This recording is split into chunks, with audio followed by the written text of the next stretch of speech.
Welcome to the 2024 Community Economic Development Notice of Funding Opportunity Pre-Application Presentation. This presentation provides prospective applicants of the Community Economic Development Program with details about the 2024 CED grant competition. We will be referring to the Community Economic Development Program as the CED program throughout this presentation. This presentation will review the 6 steps for responding to the Notice of Funding Opportunity, or NOFO. The information presented mirrors the information and structure you will find in the NOFO. The 2024 CED NOFO is now available on the CED Information for Prospective Applicants webpage of the Administration for Children and Families, or ACF, website. The Office of Community Services, or OCS, wants to bring to your attention some important details. ACF requires applications to be electronically submitted via www.grants.gov. The deadline for electronic application submission is 11:59 p.m. Eastern on the due date specified in the NOFO. The deadline for receipt of paper applications is 4:30 p.m. Eastern on this date. To submit a paper application, you must obtain a waiver in advance. More details on submitting your application can be found in Step 5. Each applicant may only upload 2 electronic files, one for the project narrative and another for the attachments. All application materials must be included in these 2 files. Additional files that are loaded into grants.gov as part of the project narrative or attachments, such as resumes, evidence of site control, or similar, will be removed from the competitive review file and not reviewed by the panel. The exceptions to this are the standard forms and OMB approved forms, which will not be counted as additional files. Step 3 will provide additional information about what to include in these files. Adobe Acrobat is compatible for use with grants.gov. However, we recommend using the grants.gov compatible version of Adobe Portable Document Format. Read the troubleshooting page on grants.gov for more information. Step 3 will also provide additional information on this.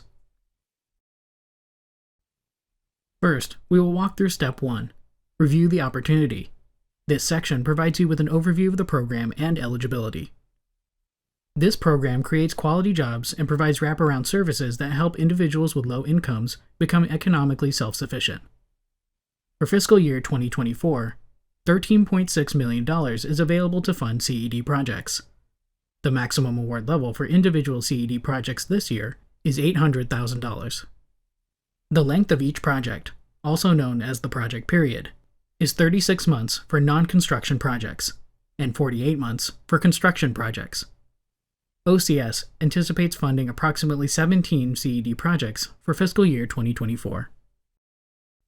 To receive an award, applicants must be a private, nonprofit community development corporation, or CDC. The premise is that nonprofit CDCs know their community and are poised to efficiently and effectively create new community economic development projects there. To be a qualified applicant, you must meet and demonstrate all 3 of the following conditions. First, you must be a private, nonprofit CDC with 501c3 status. Second, you must have articles of incorporation or bylaws demonstrating that your organization has a principal purpose of planning, developing, or managing of low-income housing or community economic development activities.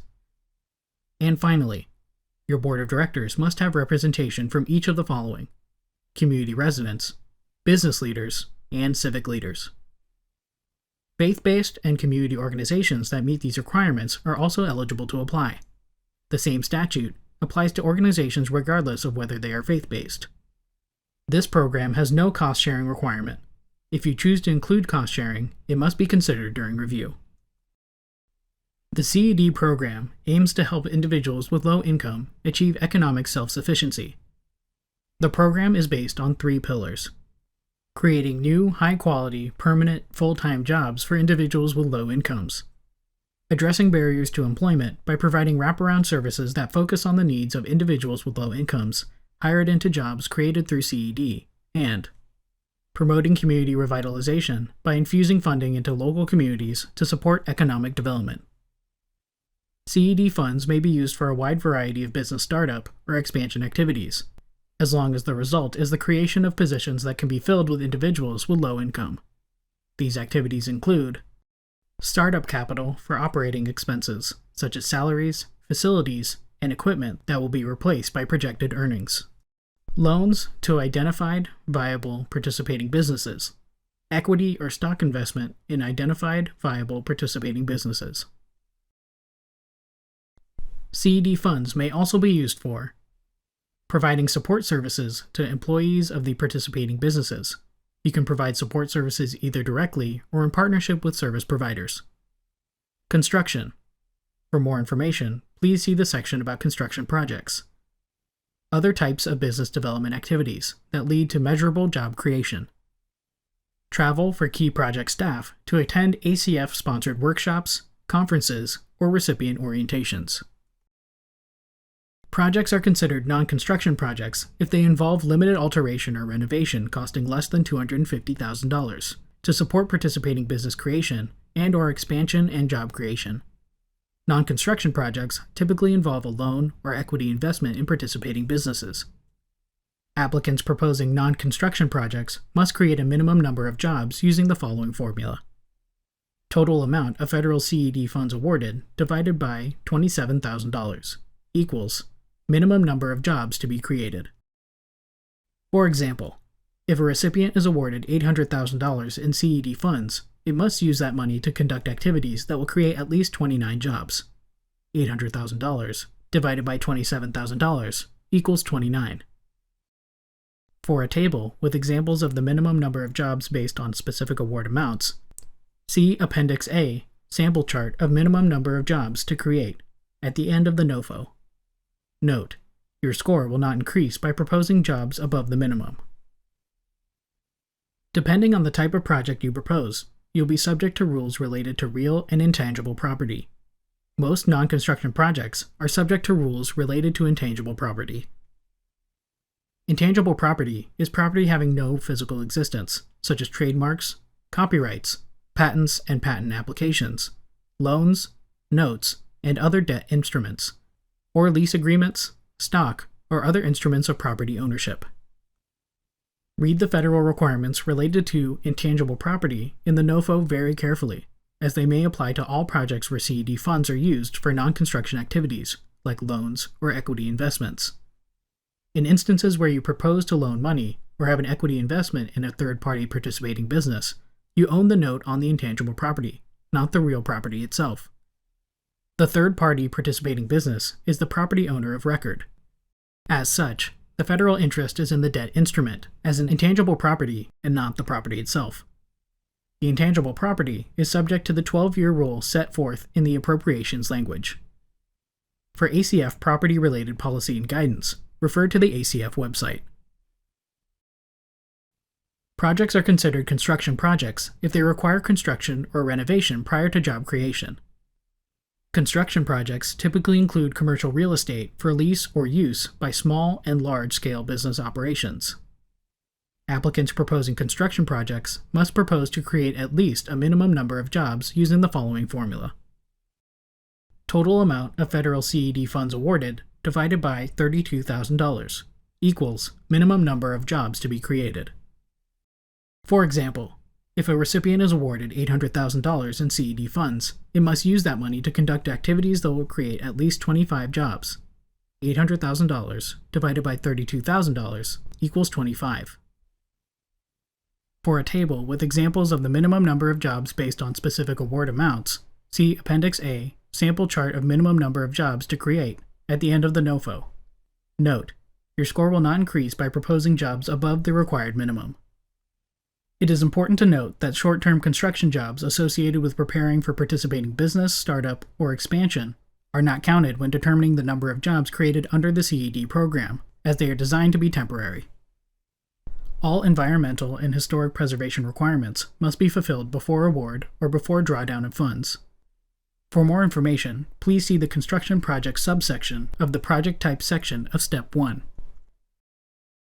Any CED project with construction activities that must be completed before jobs can be created, regardless of whether the construction is paid for with federal funds or whether the property is owned by the recipient or participating business, is subject by rules related to real property.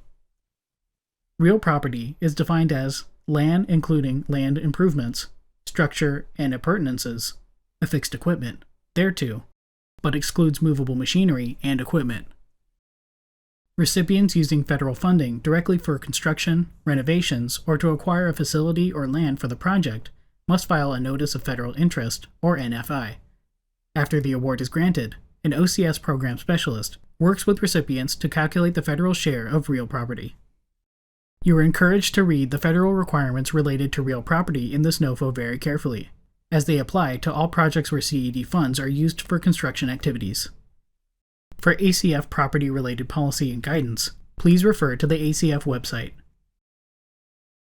CED grant funds may not be used for reimbursement of pre-award costs, subawards or pass-throughs, capitalizing loan loss reserve funds, providing loans in which repayment begins after the end of the funded project period, creating or expanding micro-enterprise business training and technical assistance centers, providing as a primary activity job training, placement of individuals into existing positions, and technical assistance, placing individuals in jobs that existed prior to the proposed CED project. All indirect costs must be charged at either your approved rate or the de minimis rate. Now, we will discuss Step 2, Get Ready to Apply, which includes getting registered for the necessary accounts and finding the application package. Your entity must have an active registration with SAM.gov. This includes having a unique entity identifier and SAM.gov registration. This process can take several weeks, so we suggest you start that process today. To register, go to SAM.gov Entity Registration and click Get Started. From the same page, you can also click on the Entity Registration checklist for the information you will need to register. You must also have an active account with grants.gov. This requires a login.gov registration as well. Please note that this may take several days. You can see step-by-step instructions at the grants.gov Quick Start Guide for applicants.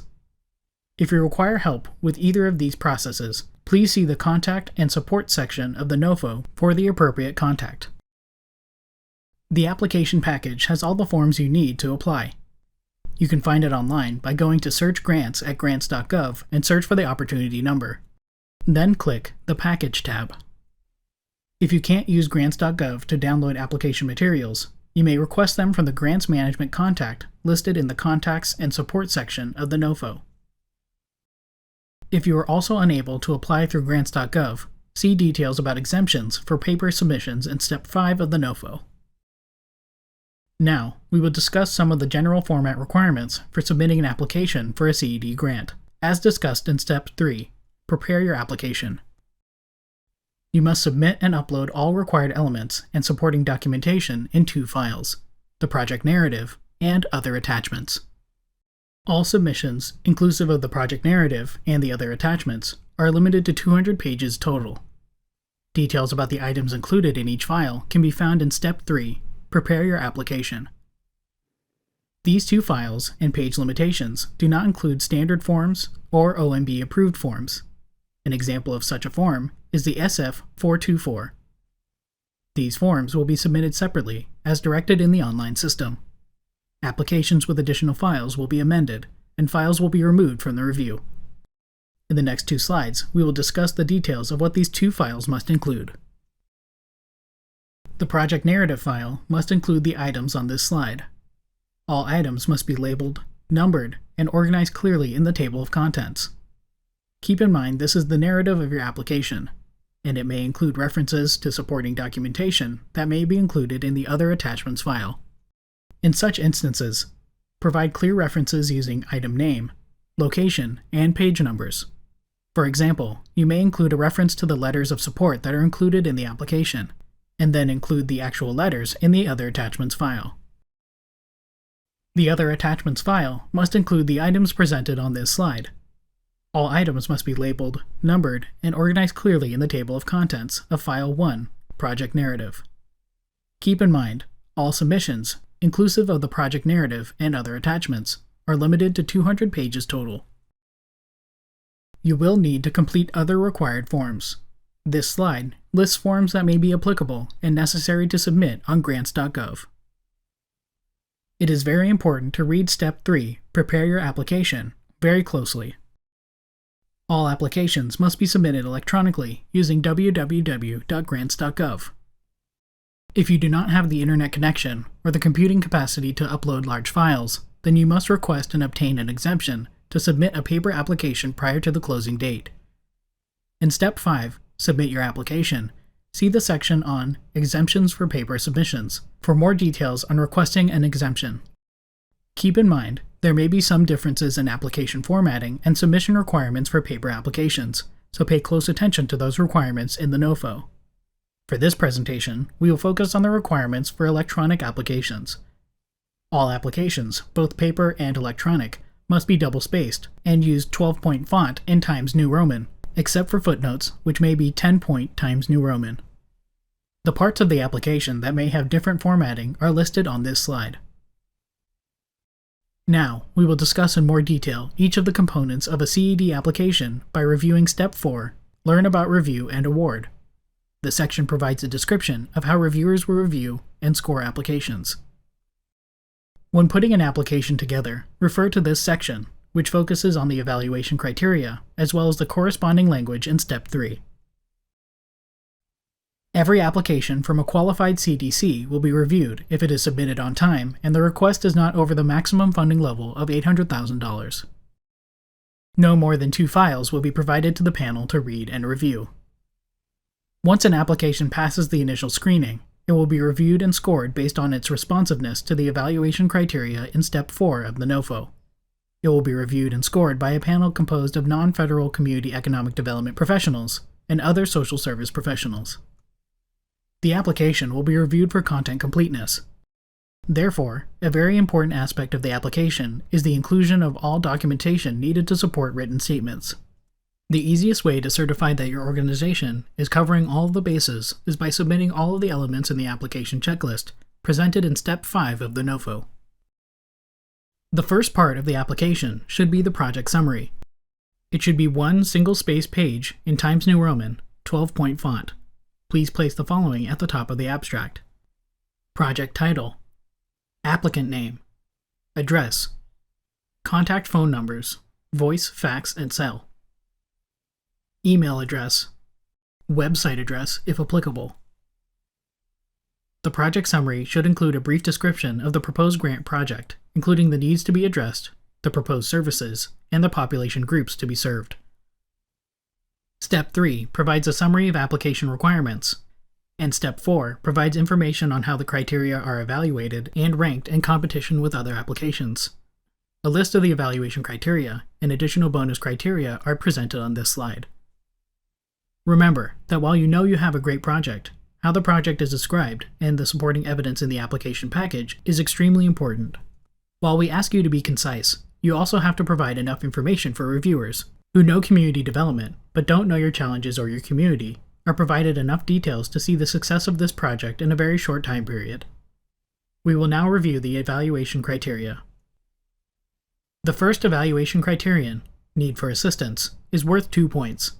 In this section, demonstrate the project is needed to create or expand participating businesses to support community revitalization, create jobs in the community that individuals with low incomes can get and keep, create jobs that are not being created by other organizations, provide recently published, within the past 5 years, and relevant evidence that both the unemployment rate and the poverty rate within the project's census tracts or zip code are equal to or greater than the state or national level. In the Objective and Expected Outcomes section, demonstrate that the project's goals and outcomes are aligned with the program's intent. The project will provide, directly or through partnerships, wraparound services aligned with identified needs to support individuals with low incomes who are employed by CED-created jobs. The project's objectives for high-quality job creation, individual self-sufficiency, and community revitalization align with existing community economic development objectives and efforts in the local community. The project will successfully address the needs of individuals with low incomes through creating jobs and providing social supports within the community to be served by the project. This section is worth 3 points. In the Approach section, describe the project's proposed approach. Include evidence that the overall approach of the project is clear and well conceived. There is a sound and feasible plan to recruit low-income individuals for employment in at least 75% of the positions created by the project who have a need for the provided wraparound services. Signed agreements with social service providers are included. Describe how confidential and sensitive information will be collected and protected. There is a plan that demonstrates your capacity to responsibly manage the proposed federal funds and to adequately protect any federal funds awarded through the application through a financial management system. This section is worth 12 points. The business plan is broken down into 4 criteria. Participating business viability, 15 points. High-quality job creation, 15 points. Barrier reduction support services, 15 points. Community revitalization, 15 points. The total point value for this section is 60 points. In the participating business viability portion of the business plan, provide a description of whether this is a business creation or business expansion, and what the participating business will use CED funds for. A signed third-party agreement with participating businesses.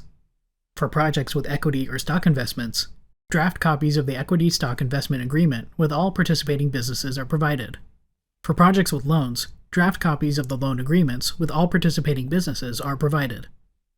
An explanation for the basis of projected business earnings for all of the participating businesses, including documentation demonstrating financial feasibility or viability. Recent market research and/or industry data published within the past 5 years that identifies the industry's short and long-term outlook and demonstrates that the participating businesses will be viable in terms of competition, anticipated market, customer base, and market trends. Evidence that the applicant and/or the participating business is in control of the site and facilities necessary for the success of the project, or that site control is conditioned only on the receipt of the grant award. This section is worth 15 points. In the high-quality job creation section of the business plan, include the number and type of new permanent full-time positions that will be created, and demonstrates how they will allow families to achieve self-sufficiency by providing competitive starting wages. To demonstrate this, include a table showing position title, a summary of the duties associated with the position, anticipated starting wage or salary, a projection of wage or salary growth opportunities. Also include data published within the past 5 years illustrating that the wages to be paid by the positions being created are adequate for self-sufficiency within the geographic area in which the businesses will be located. Additionally, describe and provide evidence that the participating businesses will offer comprehensive employee benefits to those who will fill the newly created positions, including at least 3 of the listed benefits, and describe how positions will be created during the project period and sustained for at least 2 years after the end of the grant period. This section is worth 15 points. In the Barrier Reduction Support Services section of the business plan, demonstrate that the project will provide support services to employees to help reduce personal and community barriers to economic security. Support services may include financial literacy services, child care services, transportation, substance use disorder treatment, English language education, and job training. Describe the needed types of social support services that will be provided through the CED project by the applicant or a project partner for newly hired individuals with low incomes, including strategies for the retention of individuals with low incomes in the newly created positions. Demonstrate a link between the support services that will be provided and the specific needs of the target populations to be served. Demonstrate that the applicant or project partner has capacity and prior experience to successfully deliver these services. Additionally, demonstrate that if project partners will be providing these services, the application includes signed third-party agreements describing the support services to be provided, how and when they will be provided, and the role the partner organization will play in furthering the goals of the CED project. A staff member exists within the applicant organization or will be hired who has the ability, skills, and time to connect hired individuals with social supports and/or coordinate with social service providers to execute third-party agreements. Agreements must also be signed and dated by both the applicant and social service provider staff with signature authority. This section is worth 15 points. In the Community Revitalization section of the business plan, demonstrate an understanding of the broader community and its economic development needs and desires. Also demonstrate that the project will contribute to community revitalization that improves the lives of individuals currently living in the community, and demonstrate that the project will actively discourage the involuntary displacement of individuals currently living in the community. This section is worth 15 points. In the organizational capacity section, demonstrate that the organization, staff, and project partners have sufficient overall experience to carry out the project. Specifically, demonstrate that the organization, staff, and/or project partners have sufficient overall experience to carry out the project and provide evidence of 2 business creation or business expansion projects undertaken by the applicant or project partner that have been executed within the past 10 years, are similar in terms of scope or scale to the project for which CED funding is being requested, were successful in creating sustainable, full-time, full-year positions, provide a quantitative and qualitative description of the jobs created through past business creation or expansion projects, including descriptions of the positions created, including information on wages and benefits, descriptions of how the jobs allowed employees to lead public assistance programs or similar supports, information on the long-term sustainability of the positions created, include a resolution, meeting minutes, or other documentation that demonstrate that the Board of Directors has granted approval for the proposed project. Additionally, demonstrate that staff that will be responsible for maintaining oversight for each program activity, staff, and partners are identified, and procedures and policies used to oversee staff and/or partners or contractors are described. If you cannot demonstrate substantial experience with economic development projects similar to those proposed in the application, there is evidence of a viable partnership with a more experienced partner and signed agreements. The identified staff have sufficient skills and experience in supervision, finance, and business development and management, and working with the target population to carry out the proposed project. Key staff have the appropriate time commitment available to carry out the proposed project. States clearly whether all key project staff positions are filled, including positions to be hired by third parties. In cases where a key staff person has not yet been hired, the application demonstrates that an appropriate position description, recruitment strategy, and estimated hiring timeline has been developed. This section is worth 10 points. The letters of support demonstrate sufficient public support to successfully carry out the project. Include letters of support from local or regional government agencies or community organizations that identify the individual writing the letter, the organization they represent, the date, and reasons for supporting the proposed project. This section is worth 3 points. In the project budget and budget justification section, demonstrate that sufficient funds are available, i.e., conditioned only on the receipt of this grant award. Planned expenditures are necessary, appropriate, and reasonable for the success of the project, and the amount of funds available for the project, CED and non-CED, is commensurate with the level of effort necessary to complete the activities, goals, and objectives of the project. Additionally, the budget provides an itemization of sources and uses of funds for both CED and non-CED funding sources, if applicable, necessary to implement the project. The budget includes funds for all required items, including travel for one staff member to attend a training and technical assistance conference in Washington, D.C., during at least 1 year of the grant. The budget justification clearly links the proposed expenditures to the proposed activities. The budget justification demonstrates that each budget line item is appropriate, necessary, and reasonable for accomplishing the proposed project.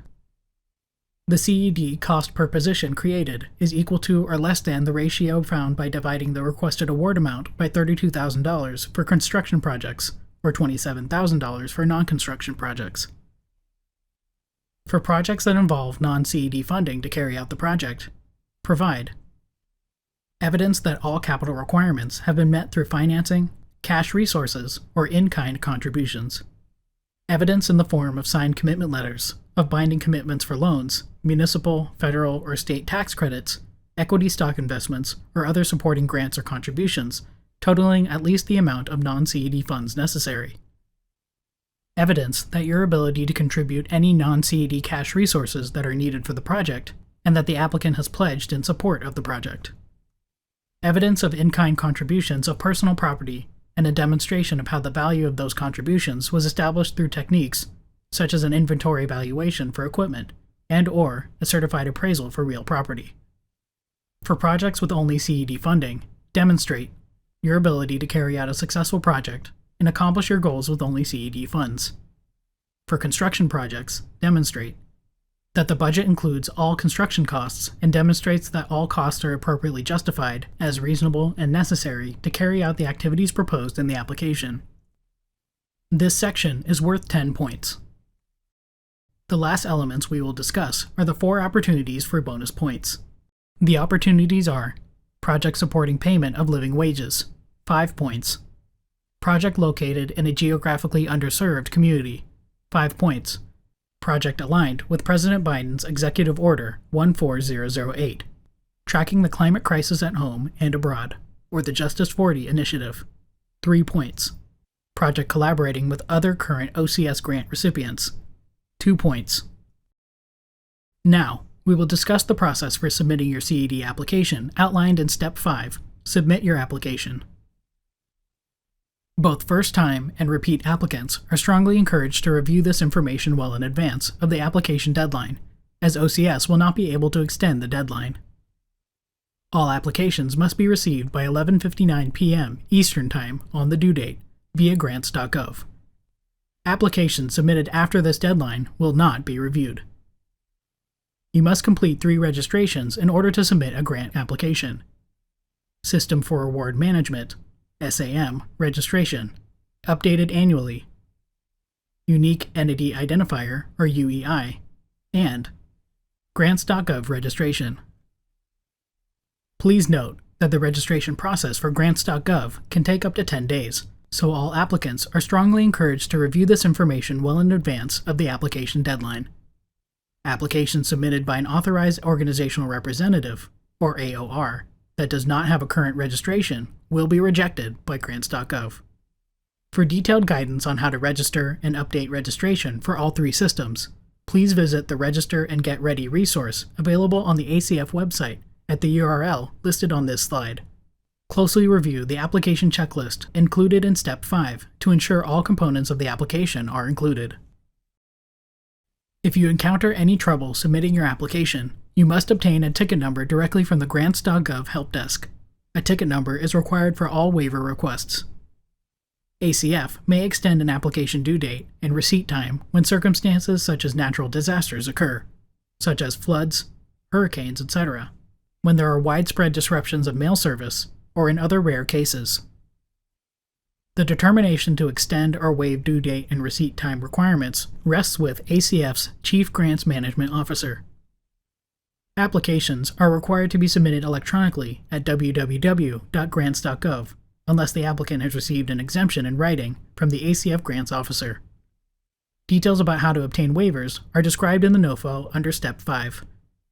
If a waiver is granted, hard copy applications are due 4:30 p.m. Eastern Time. Refer to the funding announcement for the address to submit an application. Applicants submitting applications electronically do not need to provide additional copies of their application materials. Electronically submitted applications will be considered late and disqualified if the date or timestamp is after 11:59 p.m. Eastern Time on the due date. Detailed instructions on submitting applications electronically are available on the grants.gov website. Finally, we will discuss what successful applicants can expect in Step 6, Learn what happens after award. There are important rules you'll need to follow if you get an award. You must follow all terms and conditions in the Notice of Award, the rules listed in 45 CFR Part 75, uniform administrative requirements, cost principles, and audit requirements for HHS awards, in effect at any time of the award and any updates. The HHS Grants Policy Statement, GPS. This document has terms and conditions tied to your award. If there are any exceptions to the GPS, they'll be listed in your Notice of Award. All federal statutes and regulations relevant to federal financial assistance, including those highlighted in HHS administrative and national policy requirements. See also ACF Administrative and National Policy Requirements. 45 CFR Part 87, Appendix A, Equal Treatment for Faith-Based Organizations. Fiscal Year 2023, Consolidated Appropriations Act, Public Law 117 to 328. Prospective applicants should also note the important post-award requirements outlined in Step 6, Learn what happens after award. Recipients of funding under the CED program are required to submit performance progress and financial reports periodically throughout their project period.